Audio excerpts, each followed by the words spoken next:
Yan mga kalingap, kumusta po? Heto, dito tayo sa lote. So ngayong araw na ito ay sisimulan na po mag-layout. So kanina nilagyan nila ng tanda, no? Kahoy. Ito yung mga karpentero natin, talagang matitibay at masisipag. Ito po na nalagyanan po nila at nililibelan. Naglibel na po sila ng hose para pantay-pantay po yung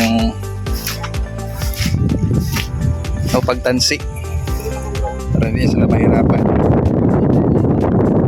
Ito pala yung yung pag-layout.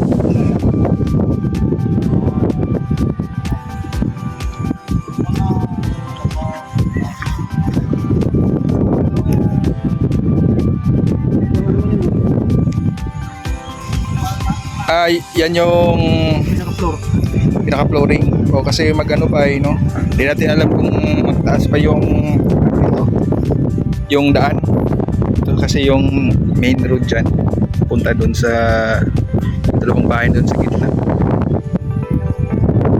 Anong taas niyan? 50 cm. Pwede na yan. Hindi masyadong mataas, hindi din masyadong mababa. Ito na yung floor plan. May mga kahoy. Ito, pansin na ito ganito mataas. Flooring. So ngayon kung araw na ito ay mag-layout lang muna, no? So ito po yung kaganapan yung sa pagsisimula po ng pagpapatayo ng munting bahay namin ni Rhea. Ito, paano ba dito? Madamo, pero kakaiba tong damo na to, may mga bulaklak.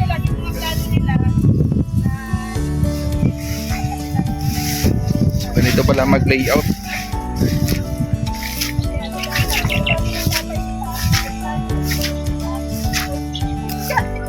Ang 100 square meter talagang ano lang pala, simpleng bahay, kasi hindi masyadong kalakihan, kumbaga cute lang siya kung 100 square meter.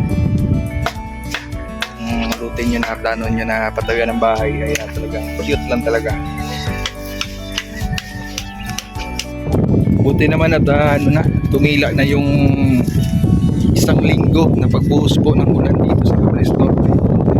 Pag umaga at gabi, hanggang walang tigil po ang ulan dito sa Daet. Lab na lab po ng ng ulan yung Daet. Kaya dapat dito na area as mataas yung flooring, or in case na matubig pang kasi na area ito dito sa Malawihaw, Don Miguel. Ayan. Sinusukuan na nga ito dito ng ng mga hardware, no? Pag-deliver po ng mga materialis dito, sinusukuan na, lalo na ngayon na 1 week na walang tigil yung ulan. Yan, pinipigilan po ng ulan yung pagyaman ng mga hardware.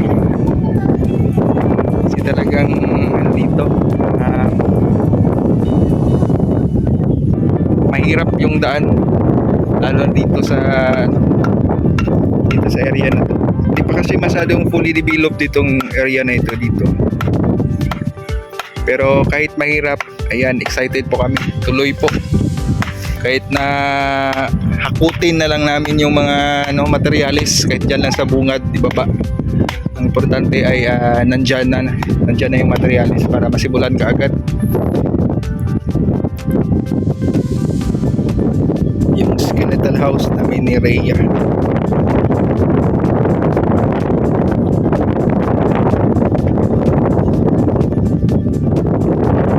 Wala nang problema po, may na po dyan, may barak, no? Barak para anytime or maulan man o mainit, may pasilungan kami. Kawawa naman din yung karpentero kung maulanan. Grabe yung trabaho nila, talagang hindi basta-basta yung paggawa ng bahay, no? Talagang ano talaga, mahirap, no? Mahirap po ang importante, tiyaga lang talaga.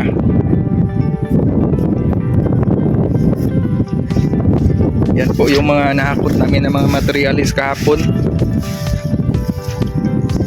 Talagang sinagaan talaga namin ni Rhea niyan. Hapon na kami nakadating dito, bili ng materialis.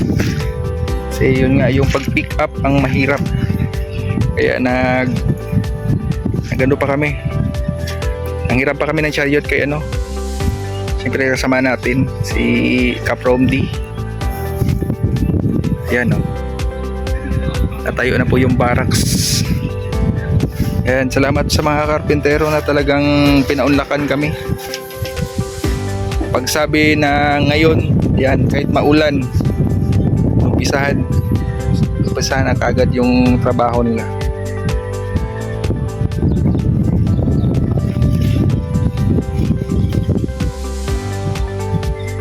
Seryoso, no? Dam, seryoso ka na dyan, ah. Imagine mo na, kumbaga first timer, kumbaga masaya pa. Pagka sa sunod nito, ma-stress ka na. Sunod na linggo na. Ako naman.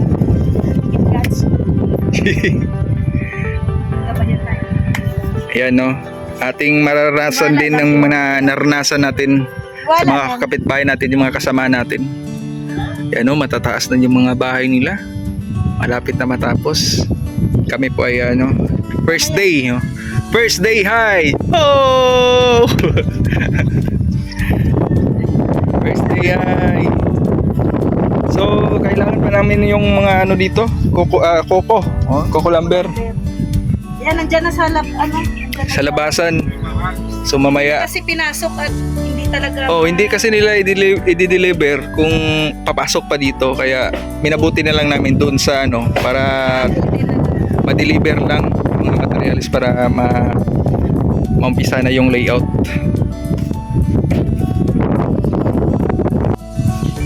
Kakaiba yung mga ginagawa nila. May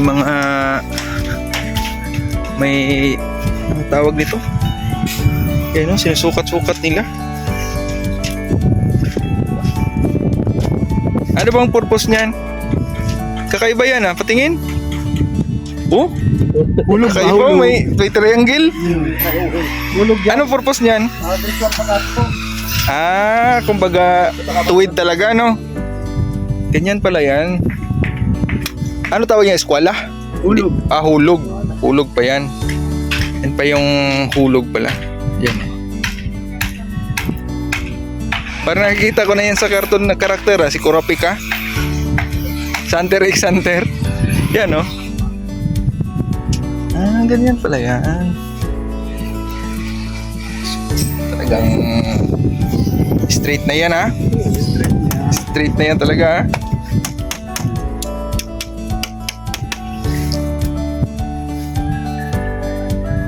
Papalibutan na po ng kahoy. Parang malaki yata. Ha? Kaba framing pa lang yan. Sabi ko, uy, bakit sumubra na kayo dyan sa sa boundary natin, sa muhon? Ito na yung pinaka-pader mo. Yan, ayan. Ito na pala yung pinaka-pader ko. May linya. Yun, yung may tansi. Yan yung flooring. Buti na lang wala pang kapitbahay natin din nagpagawa din sa likod. 'Di ba? Kasi pwede pa tayo diyan, no? Maka-framing. Pero kung may kapitbahay na isa sa likod, firewall. Firewall na to dito. Firewall na to dito, 'di ba? Firewall na. Oh. Sinikit na tayo sa Para hindi na tayo mag-problema ng pagpadir dito sa likod. Oh. Sinagad na natin. Siya nga. So, ang ano na lang natin, yung harap.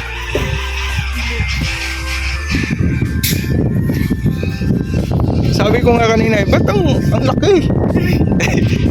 Di ba pala ito, ano?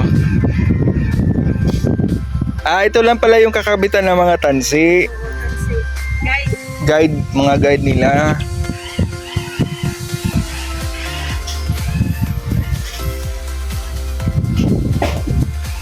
Hanggang dito lang po yung ano. flooring yan. Sa muhon na yan. Yung muhon. Ito na pala yung ano, firewall na to. So ganito po yung kataas yung ano, flooring pala. Itong ganito. Ganito kataas po. Tatlo pato. Mataas yung flooring. Nako. Taas ng tatambakan nito. Malaki. Oh. Pero hindi po yung ganun kalaki yung kabuuan yan. Kumbaga ano lang yan, yung pattern. Lagyan ng tansi. Uy! Grabe, samurai. Si samurai na yung ano, tansi. Ayan na guys. Oh! Sa himala. Yan na. Sikat na yan bukas. Ano na? Nagpakita na si Haring Init. Tuwang-tuwa si Rhea. Oh. Hey! Thank you, Lord. Thanks God. Ang problema naman natin dito, pag mainit, sobrang init dito. Yun Pero lang. mas maganda Ganito na. ba gayon dito? Pag sobrang ulan, ulan talaga. Init, sobrang Pag init, sobrang init na naman. So, mangingitim tayo lalo nito. Itim naman tayo. Pero okay lang basta matapos yung bahay. Itim na naman tayo. Kaya nga eh, ano pa puproblemahin? Oh, wala natin problemahin para ano, Kasi maitim naman. maitim. Maitim naman na.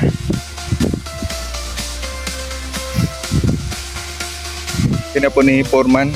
Okay ba yung gawa ng mga bata mo, sir? Okay pa naman. So ayan, ito na po yung na-layout. Yan, may poste na po. Yun. 2 poste. 3. Para. Hmm. Kaya saan kayo? Ito lang po sa may beach. Laki lang yung mga ano butas. Iwan ko kung ano yung poste ang ano dyan. Pero ang sabi ko, hindi ganong kalaki yung poste. Yung butas lang. Poste cute lang yung poste. Gamit ko. 12? Malaki yan ano? 12 din. Yung pang ano talaga. Pang main. Oh. 12. 12, tapos yung sa gitna mga 8 Hmm. or 10. Ito dito. Ito na yung sala. Sala po yan. Hanggang dito sa itong tansi na to na ano. Na laylay. Andyan. Hanggang dito yung sala. Ito dito. Ito dito. Lakihan mo yung sala at Tsaka dyan sa may ano. parampa. Ay, oo. Dyan. Hanggang dito. Bakit ng tansi? Ang laylay. Malaki Hanggang dito lang po yan yung sala. Malaki yan yung tinayuan mo. Sana yun. Dyan.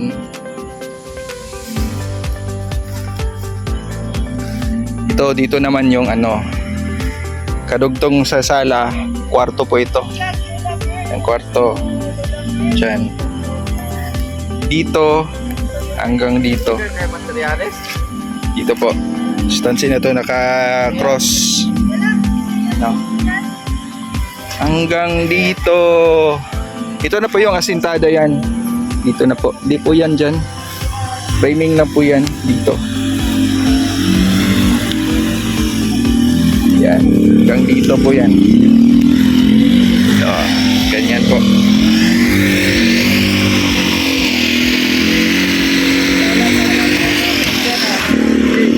Wala mo mapasok talaga. Lapit lang. Ito lang po. Simple lang. Talaga abante. Isang kwarto. Grabe yung ano, abante. Chariot. Isang kwarto, isang sala. Paglabas dito, hanggang dito lang yung kwarto. Dito na yan. Yung CR. Hallway to, hallway.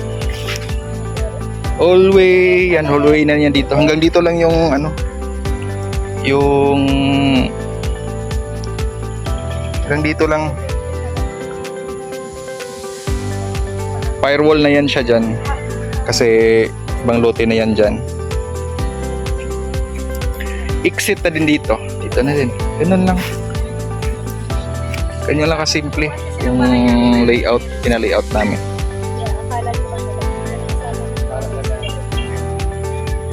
Parang malaki lang tignan pero ano lang pula yan. Framing na sa loob po yung ano niyan pag mag-asinta na, maghukay na. So ngayon di pa masyadong kita. Ito na po yung ano, yung ending ng lote. Yan, sagad na yan dyan sa likod. Sagad na yan, firewall na yan. So, thank you po no, sa lahat po na nagbigay po ng pangmaterialis sa mga viewers po na nandyan sumusuporta sa amin ni Rhea. Thank you so much po sa inyong support. Malaking tulong na po yan yung panood nyo po. At hanggang dito na lang mga kalingap. At magkita-kita po tayo sa sunod po na video. Yan, ingat po tayo palagi. God bless po sa ating lahat.